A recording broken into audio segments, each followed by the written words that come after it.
श्रीराम. साधक हो, सध्या आपण श्री ब्रह्मचैतन्य गोंदवलेकर महाराज यांचे थोर शिष्य परमपूज्य श्री तात्यासाहेब केतकर यांच्या चरित्राचा आस्वाद घेत आहोत. तसेच रविवारी श्री महाराजांच्या काही भक्तांचे अनुभव ऐकणार आहोत. परमपूज्य श्री तात्यासाहेब केतकर यांच्या चरित्राचे संकलक तीर्थस्वरूप वा रा अंतरकर हे तीर्थस्वरूप रामनगौडा लिंगनगौडा पाटील यांची परमपूज्य श्री तात्यासाहेबांच्या संबंधित आठवण सांगतात. एकदा गुरुपौर्णिमेच्या सुमारास असे भांडण होऊन मी तात्यासाहेबांवर रुसवा केला होता. त्यामुळे मी त्या पौर्णिमेच्या दिवशी पहाटे काकड आरती वगैरे कार्यक्रमाला हजर राहिलो, पण रात्री शेवटी निवडक मंडळी घेऊन तात्यासाहेब प्रसादाला बसत त्यावेळी गैरहजर राहण्याचे ठरविले. नित्याप्रमाणे मी पंक्तीत दिसलो नाही, तेव्हा त्यांनी श्री रामदास तांबे यांना मजकडे पाठविले आणि मी आल्याशिवाय ते स्वतःही प्रसादास बसणार नाहीत असा निरोपही धाडला.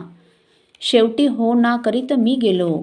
पंक्तीत बसल्यावर तात्यासाहेबांनी माझ्या पाठीवरून हात फिरवीत हलक्या आवाजात मला म्हटले, "अरे, प्रसाद रामाचा आहे, त्याला नाही म्हणू नये." आणि लगेच माझ्याकडे बोट करून मोठ्याने म्हणाले, "ह्याच्याबरोबर प्रसाद घेतल्याशिवाय प्रसाद घेतल्याचे समाधान होत नाही." असो. एका गृहस्थाने मालाडमध्ये एक चांगली जमीन केवळ 8 रुपये बार या किफायतशीर दराने मिळत होती, ती मी घ्यावी असे सुचविले. पण महाराजांनी या व्यवहारास स्पष्ट नकार दिला. खरेदी केल्यास नाना विवंचना उद्भवतील असा इशाराही दिला. तेव्हा मी तो विचार मनातून काढूनच टाकला. ते असेही म्हणाले की 2 वेळा पोटभर जेवायला मिळाले तरी पुरे, त्यात समाधान राहील. त्याचे पुढे प्रत्यंतरही आले. मरडूर या माझ्या गावी असलेली माझ्या वाट्याची जमीन भावांनी बळकावली. त्यात सुमारास मी नोकरीतून निवृत्त झालो, त्यामुळे आर्थिक पाठबळही नव्हते. महाराजांनी मला सांगितले की गावी जावे व खटला भरावा, काही काळ तेथेच राहावे. त्याप्रमाणे मी गेलो. तिथे माझे बरेच हाल झाले. जेवणाखाण्याची गैरसोय झाली. पोलीस ठाणे 8 मैल दूर. वर्दी देण्यास चालत जावे लागे. मजवर मारेकरीही घालण्यात आले, पण सारे सोसण्याचे बळ श्री महाराजांनीच दिले. खटला चालू असताना महाराज गदगला आले होते. श्री भीमराव गाडगुळी वकिलांमार्फत बोलावून घेऊन, "काळजी करू नको, राम सर्व चांगले करील," असे मला सांगितले. खरे म्हणजे मी त्यावेळी अतिशय विमनस्क स्थितीत होतो, पण महाराजांच्या सांगण्याने मला धीर आला. अखेर कोर्टात निकाल माझ्या बाजूने लागला. मला जमीन परत मिळाली व तेथेच घर बांधून राहता आले. असो.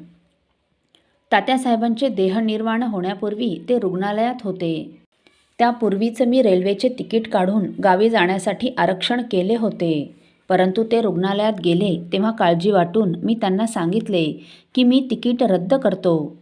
ते लगेच म्हणाले, "अरे, मला तसे काही झाले नाही, तू काळजी करू नकोस, गावी जाऊन ये." मी होलकोटीला पोहोचल्यावर दुसऱ्याच दिवशी ते गेल्याचे वृत्तपत्रात वाचले आणि मन फार खिन्न झाले. त्या दिवशी जेवण तर राहोच, पण चहाही घेतला नाही. त्यानंतरही काही दिवस कशातच मन लागेना. नामस्मरण मात्र चालू होते. आपण इहलोक सोडून जाणार हे तात्यासाहेबांना आधीच ठाऊक असणार. तरीही त्यांनी मला आग्रह करून गावी का पाठविले असेल हा विचार मनात थैमान घालीत होता. आणि एकदम मनात प्रकाश पडला की काही वर्षांपूर्वी माझे जिव्हाळ्याचे स्नेही हरिभाऊ फाटक हे निवर्तले, त्यावेळी माझ्या मनावर विलक्षण परिणाम होऊन माझी जवळजवळ वेड लागल्यागतच अवस्था झाली होती. तात्यासाहेब गेले त्यावेळी जर मी तेथेच असतो तर माझी स्थिती आणखीनच कठीण झाली असती. हे जाणूनच त्यांनी मला आग्रहाने दूर पाठविले. माझ्याबद्दल कितीही काळजी. असो.